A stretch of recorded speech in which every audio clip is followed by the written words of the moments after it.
Well, welcome back to the 1017 Bible Plan Overview, where we look at everything the Scripture has to say this week in our Bible reading plan. Well, this week we're looking at two different characters. First, we're looking at Daniel and how he was exiled, and we're looking at Ezekiel. And we'll look at how they are similar to one another in that they're both exiles, but that their lives kind of played out in different ways. And then at the end, we're going to look at how their mentality was very similar and in their situations, though their situations were different in many ways. And so let's jump right into it. Remember, Babylon is coming against Judah. And so in 2 Kings chapter number 24, if you notice this week, we kind of jump around a little bit. We go to chapter 24, then we jump to Daniel, and then we go back to 24, and then we go to Ezekiel. And then later we'll go back to 24, and then we'll go to Jeremiah. And so the reason is these are all contemporaries to one another, and we are doing a chronological study, meaning we're reading things in the order that they happened. Well, 2 Kings chapter number 24 is where we're going to start. Remember, by this point, Israel had already been taken into captivity, the top 10 tribes, and so primarily we're talking about the bottom 2 tribes, which they call Judah. And so during this time in chapter 24, Nebuchadnezzar, the king of Babylon, comes against Jehoiakim, who is the king during this time. Jehoiakim had rebelled against him, and so Nebuchadnezzar is coming to squash this out. And specifically in verse 3, it says, "Surely the commandment of the Lord is come upon Judah to remove them out of his sight for the sins of Manasseh, according to all that he did." So Manasseh was a really wicked king. We read about him. Jehoiakim wasn't much better. He was wicked as well. And so because of that, God prophesied that Judah will be taken out of the sight of the Lord, be sent into captivity. And so Nebuchadnezzar is coming to fulfill that prophecy. And so most of Judah, part of Judah, is taken into captivity. They take the wise people, they take the nobles and the wealthy, and basically leave just the poorest people in the nation of Judah. But he doesn't take Jerusalem just yet. That comes here in a little while. And so Jehoiakim dies. Jehoiachin is left as the next king in line. And during this first captivity, this first exile that happens in Judah, so all of Judah is taken and Jerusalem's basically left. And so during this first exile is when Daniel is taken. Daniel goes into captivity, and the story of Daniel picks up with Daniel having to make a tough choice where he could either submit to the prince of the eunuchs and eat the food, that the meats that he was technically to the law not allowed to eat, and one, it could have been sacrificed to idols, who knows, but Daniel decides that he is going to stand up. In verse 8 of Daniel, chapter 1, it says, "But Daniel purposes in heart that he would not defile himself with a portion of the king's meat." And so he decides in his heart, I'm in this terrible situation, and it would be an easy time to not follow the Lord, to not listen to the commands of God because they're in exile. He had every excuse to not follow God. But in this moment, he decides, no, I'm going to follow the Lord. I'm going to purpose in my heart not to defile myself, even though I'm in exile, even though I'm in this poor situation. I'm going to continue to follow the Lord. And that's really the story of Daniel's life. He purposes in his heart while he's in captivity in a foreign nation, surrounded by pagans, I'm not going to give in. I'm not going to give up. I'm going to follow God. And that's really the story of both Daniel, Shadrach, Meshach, and Abednego, and Ezekiel, though their stories are different from one another. And so Daniel goes into captivity in this first exile. That happens around 605 BC. Judah is taken into captivity, and then we jump back into 2 Kings chapter 24, verse 8 through 12.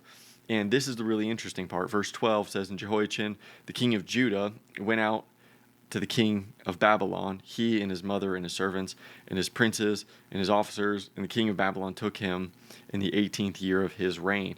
And he carried from thence all the treasures of the house of the Lord and the treasures of the king's house, and cut the cut in pieces the vessels of gold which Solomon, the king of Israel, had made in the temple, and basically takes all the officers, all the wise, all the learned people, takes everybody and sends them into captivity as well. Though these ones aren't, most of them aren't taken into Babylon. Some of them are. Some of them are sent to a different little settlement that they had just south of Babylon. And so this is when Ezekiel is taken into Babylon. So Daniel gets taken in the first wave. Ezekiel gets taken in the second wave. Daniel's in this very different situation than Ezekiel. The king of Babylon has this dream, and none of the interpreters, none of the wise men, none of the soothsayers or sorcerers, or all of them can't interpret what this dream means. And so Daniel goes and prays to the Lord, and he is able to interpret what this dream is and what it means. So he goes and tells the king, and the king gives him a great position of authority within Babylon. And so Daniel's, he's still in captivity, but really he's kind of living the high life. He is able to continually follow the Lord. He is overcoming these different situations, though he has some very significant trials in his life. Of course, the lion's den moment, which comes later, where he sees, and then before that, even Shadrach, Meshach, and Abednego seeing his friends being thrown into the fiery furnace, not bowing down to the king and not defiling himself. So like all of these things, he has, I don't want to make it sound light, like Daniel had an easy life. He definitely had a difficult life where he had to stand up for the Lord. But Ezekiel had a much different life. If you go to Ezekiel is placed at the Kibar River. And so this is where that settlement is, where the other exile had went. The second exile, a lot of them had went to this settlement that is just south of where Babylon is. So just south, a lot of them go there. And this is where Ezekiel begins to prophesy. And so as you're reading through Ezekiel, I'm sure there's going to be many times when you're like, what on earth is Ezekiel talking about? Ezekiel is not an easy book. It's not a light book to read through. There's a lot of prophecy. There's a lot of symbolism. And even at the beginning of Ezekiel, we get this very intense vision that Ezekiel has. And so basically what God tells Ezekiel to do, where most prophets, they would get a word of the Lord and they would just declare the word of the Lord to people, God wanted Ezekiel to act these things out. And so we see a bunch of different things that Ezekiel's doing. He throws his hair up or cuts his hair off, throws it up, and then cuts it with a sword. He lays on his side. He does all of these things. He's acting these, really illustrating these different prophecies that he's given. And during Ezekiel's time, Ezekiel wasn't much liked.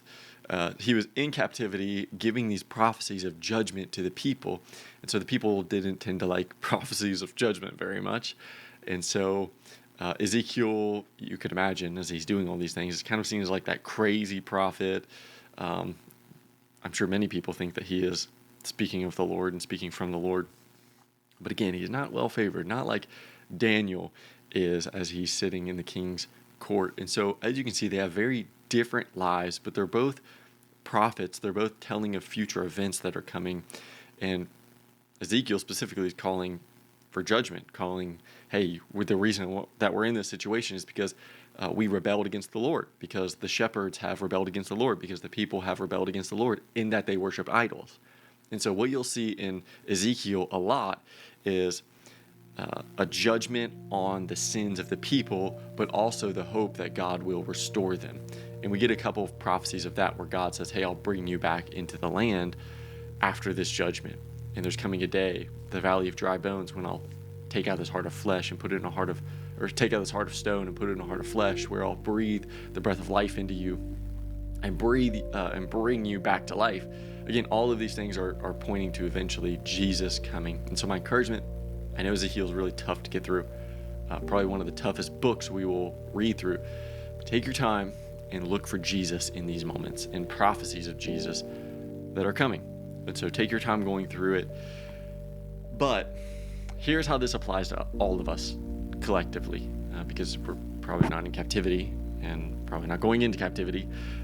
But there's this moment in Daniel chapter number 3, verse 8, where chapter 3 is really about Nebuchadnezzar sets up this statue, and he tells everyone, hey, you have to bow down to this, and if you don't, you'll be thrown into this furnace, or you'll die. And Shadrach, Meshach, and Abednego do what Daniel did, in that they purposed in their heart that they wouldn't bow down to the statue. And so everyone else bows down, and they're standing. And they refuse to bow down to the statue. And so they are brought before judgment. And here's what they say, and I love this. Verse 17 says, and if it be so that our God we serve will be able to deliver us from the burning fiery furnace, and he will deliver us out of thine hand, O king. But if not, be it known unto thee, O king, that we will not serve thy gods, nor worship the golden image which thou hast set up. I love this passage. They're talking to the most powerful man in the world at this moment. And they said, we know that our God can deliver us, but even if he doesn't, we're not going to worship your statue. That's purposing in your heart. We are living, even today, we are living in the midst of a generation that is wicked and wayward, and they call good evil and evil good. But we need to be like Shadrach, Meshach, and Abednego and not bow down to the idols of our culture. We need to decide in our hearts that, hey, I'm going to trust God in this. And if the whole culture comes against me, if people come against me, hey, I'm not going to bow down because my God can deliver me. But even if he doesn't, I'm going to stand with him.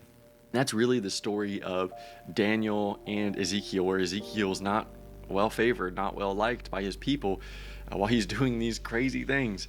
Like, he is purposed in his heart that he's going to follow the Lord. And it doesn't matter what the people say. It doesn't matter what the people think about him. He is going to prophesy. He is going to speak for the Lord. And come what may, whether he has friends or whether everybody hates him. And then Daniel, he's in this situation where he's surrounded by pagans, where he is surrounded by people who look down upon him, who don't like him because he's a Jew.